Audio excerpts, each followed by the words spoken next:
What have you heard on the road?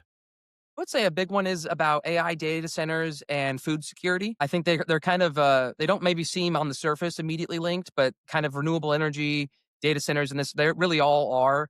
In the United States right now, we're at like 9% farmland. It's the lowest it's ever been in the history of this country. A lot of small farms are closing. It's going to mostly big agricultural, massive farms, not to average everyday family farms. And what I'm seeing is there's a way that we can be smart about our energy policy that, we want solar, we want wind, we want nuclear potentially too, but we can't replace farmland to put these down, right? They need to remain in the hands of local farmers. And on top of that, we really need to have much better food security, which to me means taking food systems and rebuilding the local chains back out and making sure that farmers that want to be able to do their own meat or milk production, that we have safe, portable systems that allow them to get that product out safely and they can sell it to people. And so that way we can have a nice local economy. So for me, all these things kind of crash together with a data center because data centers are really the worst of all those things where they're taking up massive amounts of land, they're taking up a ton of resources. And in Virginia, the regulations are kind of weird with how wastewater and stuff works. They don't have to necessarily pre-treat their stuff back into the system. And so what happens is a lot of these local communities, like with Botetourt, Wise, with the electric authority, if these data centers get put down, they take up like a third of the entire water resources. They take up power that's as much as the entire county multiple times over. It requires raising your rates to be able to build out that infrastructure improvement. And at the same token, with AI, they could blow up in tomorrow. If this whole bubble pops, we're not going to be in a good spot. I'm glad you Sorry. brought up the infrastructure. Let me tell you, you can be a Democrat, be pro growth.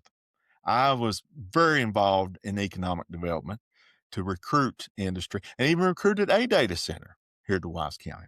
But the key to it is, and I'm glad you brought up infrastructure, is for them to pay their fair share of Absolutely. that infrastructure. See, the problem is they're getting localities to front the upfront cost of that infrastructure and also getting massive tax incentives on the back end. If they were paying their way, a lot less and actually becomes it could be a good project for rural Southwest Virginia. I think too, if there was transparency in the deal, if the community knew exactly what they were going to get, they were getting the honest information, not under NDA half information.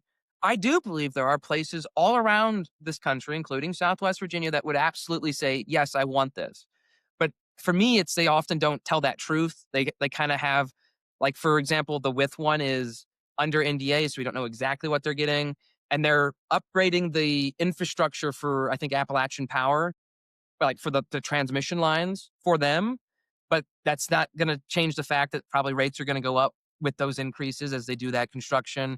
It doesn't change the fact that there's still no real rules around what the water treatment that they have to do.